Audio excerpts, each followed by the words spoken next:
Thank you very much. So I hope you can all hear me. If I could have my presentation, please. It is really a delight to be here, and I thank you all for coming. So I was trained as a biochemist, as Margaret mentioned, and I learned genetics in Lucy Shapiro's lab during my postdoc. But when I started my lab, I became really fascinated by the cell biology of bacteria. So you know that I changed a little bit my title. And so I understand that this is a very diverse audience. So what I thought about doing is to tell you a little bit about my field, and then just to summarize some of the recurring theme that our studies have suggested over the years. So first, the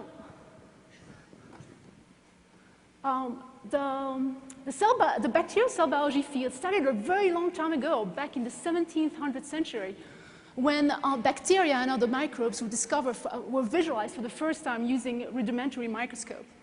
And then, just like most fields, bacterial cell biology was driven by new technological advances. And a big one was the discovery or the development of electron microscopy in the beginning of the late century.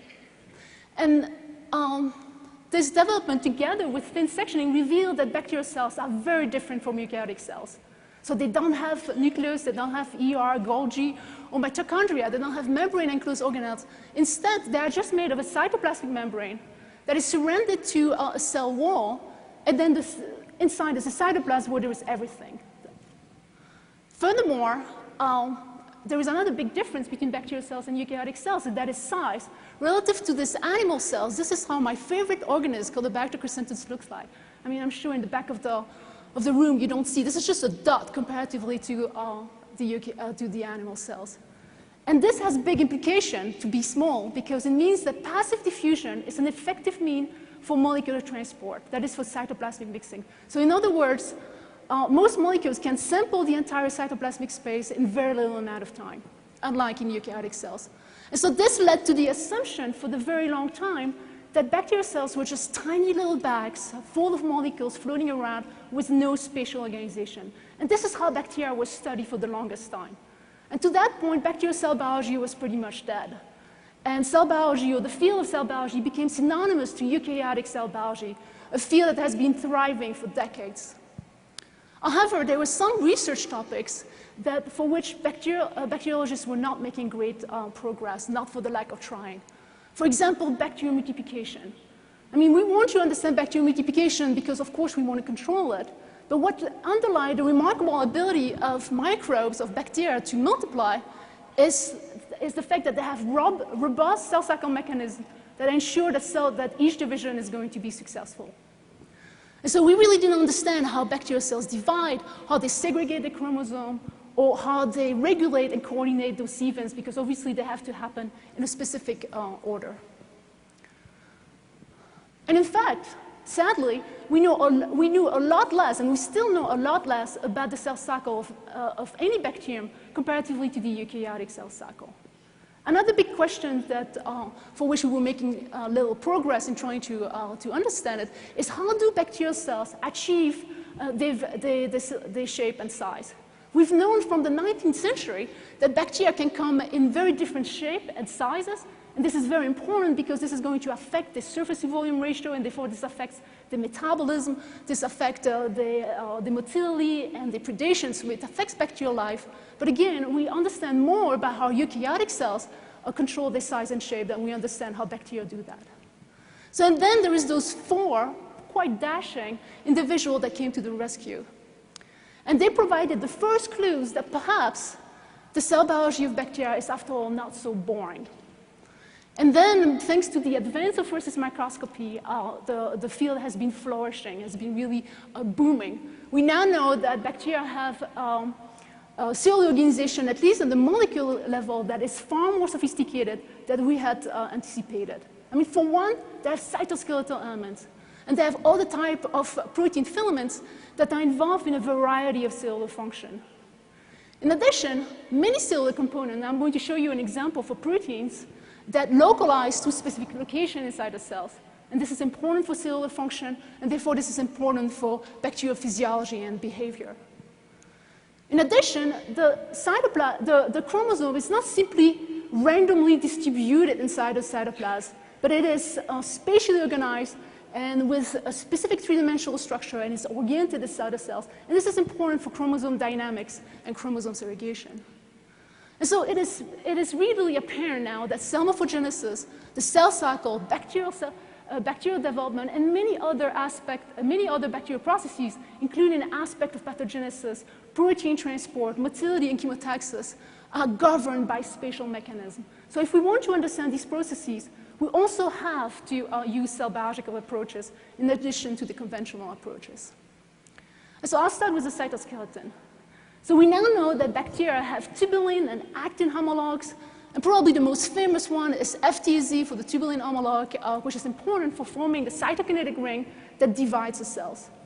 The most famous actin homolog probably is MRB. It seems like there was an echo, no? It's fine.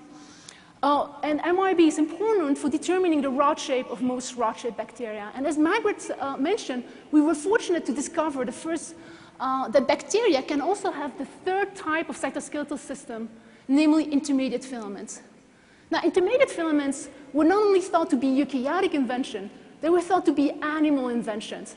And the reason is because they haven't been clearly identified in fungi or plants. And so we were thrilled to find that once again, bacteria did it first. So by finding a bacterial protein that we named crescentin, that is important for cell curvature in Colobacter crescentus. And now other labs have shown that other bacteria can have other type of intermediate filaments that are involved in different function. I should also mention that there is other type of cytoskeletal elements in bacteria that have been discovered recently that don't have a counterpart in eukaryotic cells. And so they can be encoded by plasmid or phage genomes. So this is really an exciting field. So just to tell you a little bit about crescentin. So Colobacter crescentus got its name because of its cute crescent shape. So it's basically a curved rod. Now we found through a visual screen mutants that had lost their curvature. So so the gene that was inactivated was no longer making a protein that we call crescentin. So without crescentin, the cells lost their curvature. If we put too much crescentin, that is, if we overproduce it, now the cells looks like bagels. And if for fun, we block cell division, in addition of overproducing crescentin, then the cells start filamenting and looking like telephone cord. Okay, so I'm just going to summarize the study, but we did a lot of in vitro and in vivo studies looking at the assembly and the biochemical properties of crescentin, and we showed that it behaves strikingly similar to intermediate filament protein that are found in our cells. So it displayed the same dynamics, the same assembly properties, it used the same structural elements, and it has the same physical properties. Now what we found is that the crescentin structure shown here in red is always assembled on one side of the cells and always at the inner curvature. And we showed that it curved the cells by using the physical property of intermediate filaments. Now, intermediate filaments are just flexible filaments that are elastic. So think of them as rubber bands. Okay, so if you stretch them, so they're strong and they're going to resist, and they're going to have an elastic force in the opposite direction. And so we've shown that the crescentin structure is basically under tension, it's stretched. It is just beneath the cytoplasmic membrane, but it's connected to the cell wall. And so as the cell is elongating, so as it's adding more cell wall along the cell length, the crescentin structure is stretched. And that's going to provide a resistance force that go in the opposite direction shown by the blue arrows. So this is not sufficient, this force is not sufficient for bending the cells. But what it's going to do is that it's going to inhibit cell wall growth, such that now you're going to have less cell wall incorporation on one side, which is where the crescentin structure is, comparatively to the other side. So you have an asymmetry in growth rate, which over time and in a growth-dependent fashion is going to result in curvature. And indeed, our collaborator, Doug Wabel, showed that you can just simply apply an external physical force on rod-shaped bacteria like E. coli, and this is sufficient for affecting how the cell is going to grow and to result in the curve morphology that is imprinted into the cell wall. So the only thing I would like you to remember at this point is that bacteria have cytoskeletal elements. Some of them are involved in morphogenesis. And the way that I think that crescentin and other cytoskeleton probably work is by applying small force, which mechanically is going to affect how the cell wall is going to grow, and ultimately is going to affect the morphology of the cells. So what about the cell cycle? So this is the cell cycle of Colobacter crescentus. And Colobacter, just like any other bacteria, is going to replicate its genome, segregate its genomes, and divide. And these processes are going to be regulated and coordinated in time. And we study all those processes. But for the sake of time, I'm only going to talk about the asymmetric division that Colobacter crescentus go through. So that each division, Colobacter is going to go through an asymmetric division that's going to produce two daughter cells that are going to have a different fate. Is it possible for me to have like an arrow or pointer? And so those one of the daughter cell is basically this we call the swarmer cell because it can swim thanks to a polar flagellum. So this is an aquatic bacterium, and the swarmer cell is going to explore different environment. To use a pointer? Okay. That's okay. It's all right. I can do it without it. The other daughter cells, we call it a stalk cell because it has a stalk. This is the thin extension of the cell body that the cells use to increase the surface to volume ratio so that it can increase its nutrient uptake. Now, the two daughter cells, now the stalk daughter cells is longer, and so it's going to immediately initiate DNA replication and cell division. But the swarmer daughter cells is going to have a different fate. It's going to have a longer cell cycle because DNA replication is going to be blocked, so it's going to be in G1 phase, and it's going to have to wait until it grows to a certain size, during which it's also going to develop a stalk before it can initiate DNA replication and cell division. Now, this asymmetric division is not a particularity of Colobacter. It appears to be a common trait among alpha-Priobacteria. Now, alpha-Priobacteria include environmental species such as Colobacter crescentus, but it also includes a lot of plant, animal, and human pathogens. And it appears that these bacteria also divide to produce two daughter cells that have a different fate.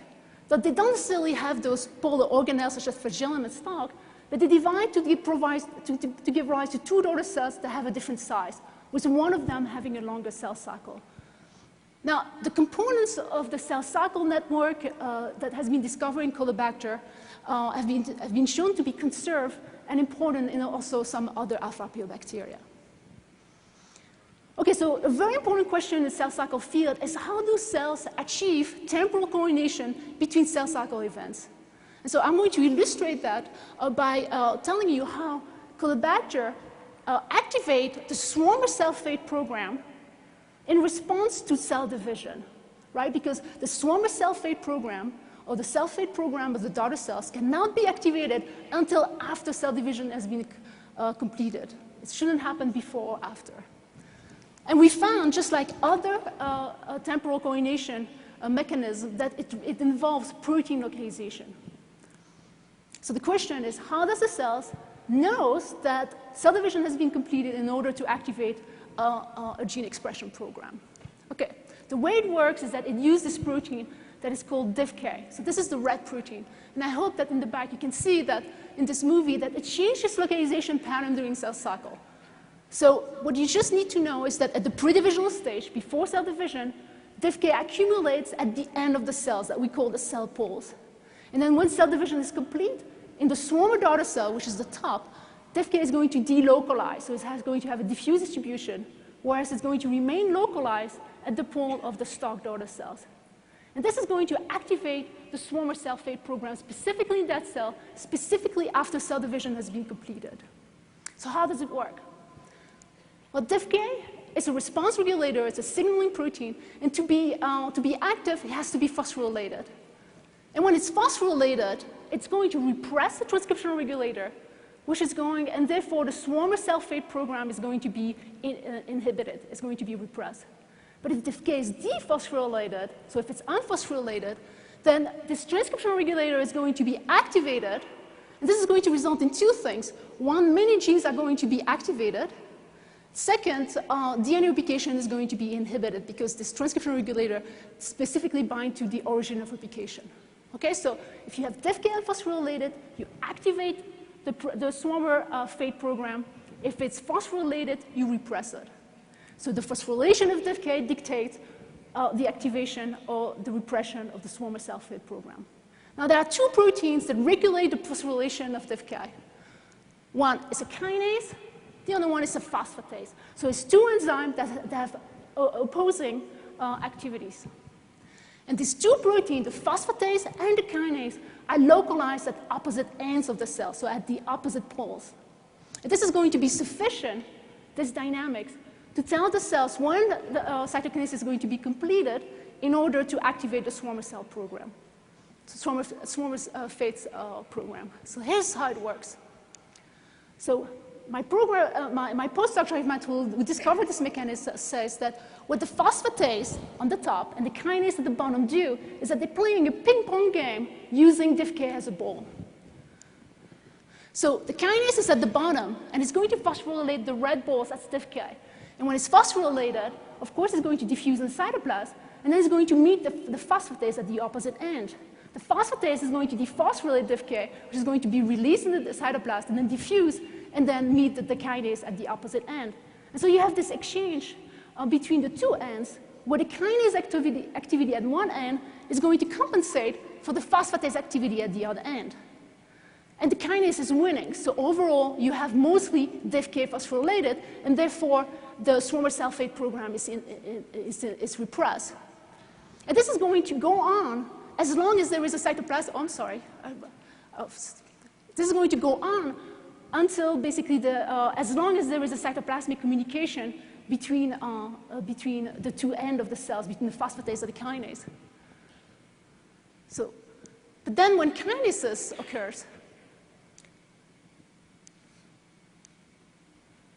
now what the cytokinesis is effectively doing is to disrupt a cytoplasmic communication between the two ends of the cells, between the phosphatase and the kinase, such that now the dephosphorylation at the top is no longer compensated by the kinase activity at the other end.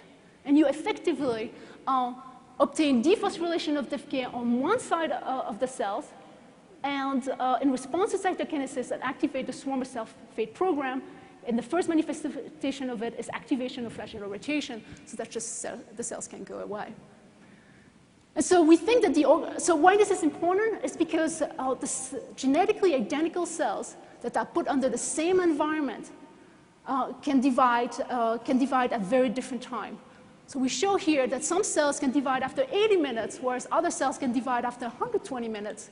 But all of them are going to activate the cell fate expression program at the right time, that is after cytokinesis is complete, because what they're sensing is the cytoplasmic communication between the two ends of the cells that's going to be interrupted when cytokinesis is complete. And so the organizing principle here is that protein localization can provide a mechanism to obtain temporal coordination between two cellular events. And we see this over and over using different mechanisms, still protein localization, to couple two cell cycle events. Now, it turns out that there is quite a few proteins, quite a few cell cycle regulators that localize to the cell poles in Caulobacter crescentus, but there is also other proteins that have nothing to do with the cell cycle that localize to the cell poles. I mean, the first example, of course, is the chemoreceptors that are important for chemotaxis. There is also virulence factors, such as ICSA, that is important for pathogenesis in oh, here we go. Here we go. It's important for pathogenesis of Shigella.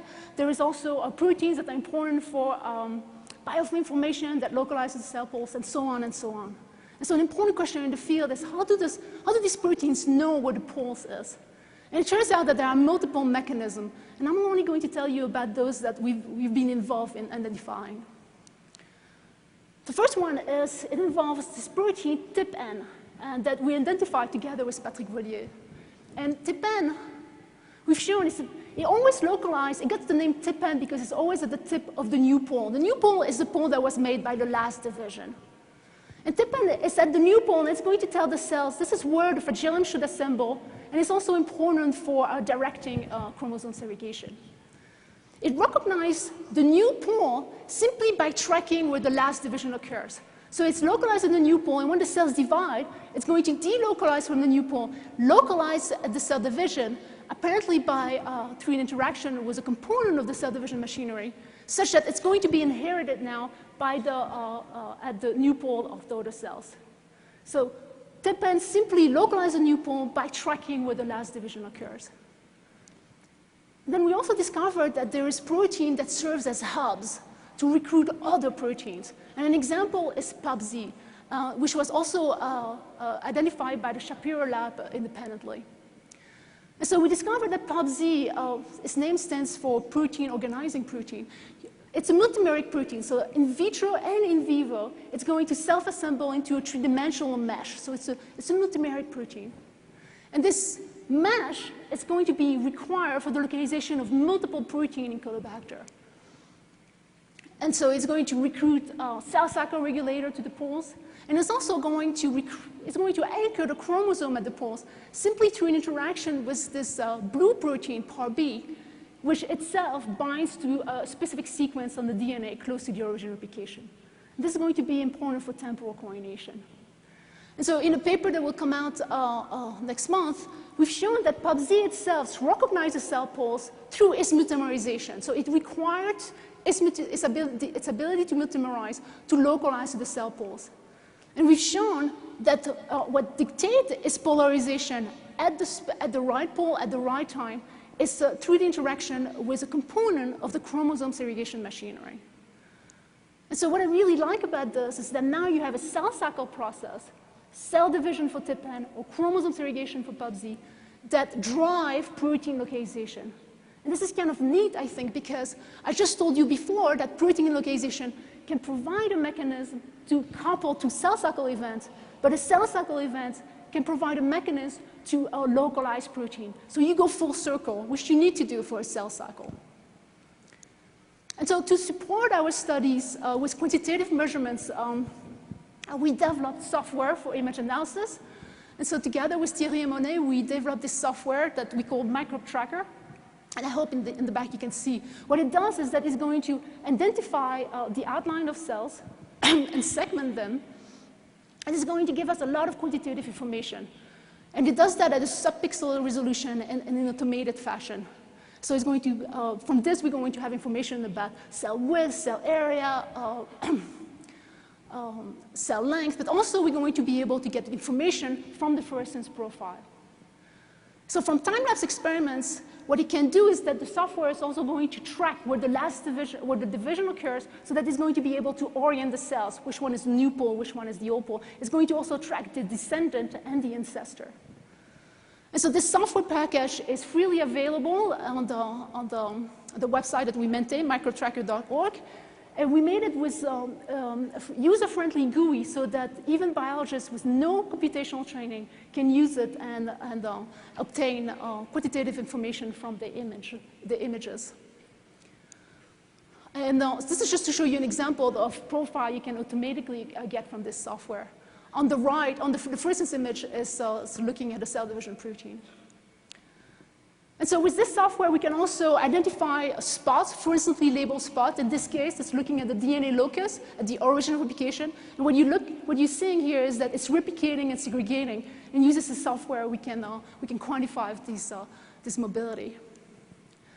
And so we spent also a lot of time developing a new version that we hope to, my lab has been involved in developing this new version that we call Microtracker Plus. You know, maybe we'll change the name, I don't know yet. And this is going to be, we're going to release sometime this year. And it has, now it's a standalone version, which means that we don't have to use MATLAB to use it. It has no memory leaks. And also we have improved the processing speed. It's very effective to identify the outline of cells, including in very crowded, when the cells are touching each other and the samples is very crowded. And it does a really good job at tracking fluorescence spots. So you see at the bottom is we are tracking a plasmid.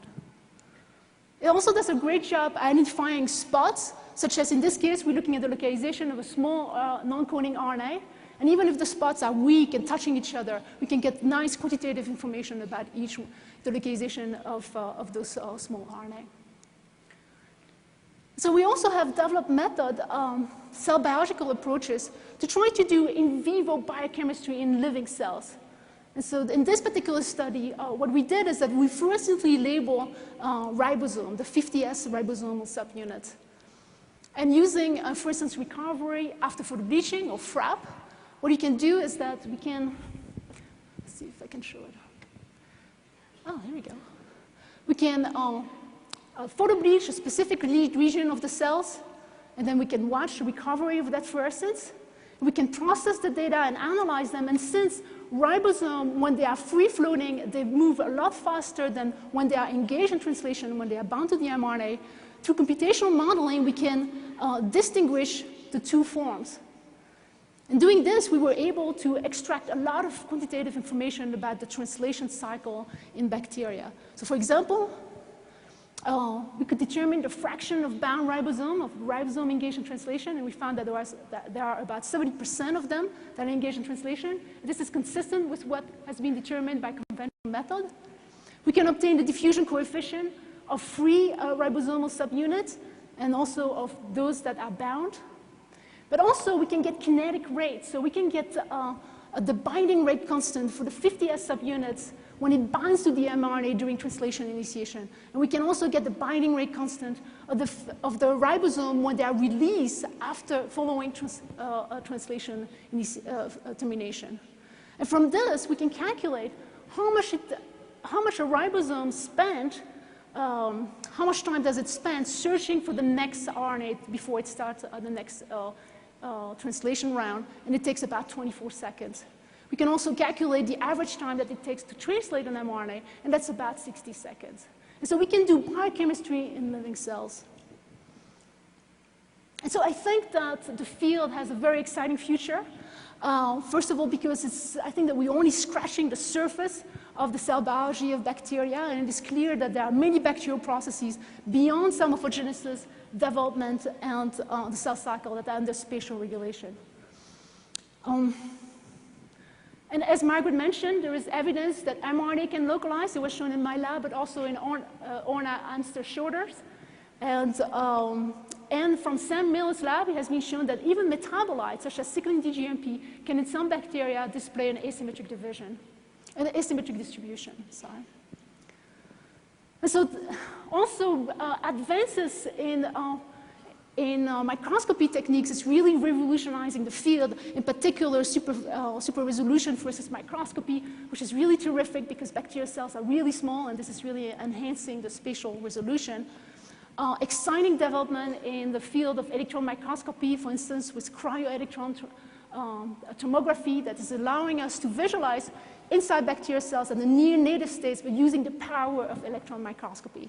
And also advances in microfluidics so that now we can watch molecules moving inside the cells in cells that are growing under chemostat conditions.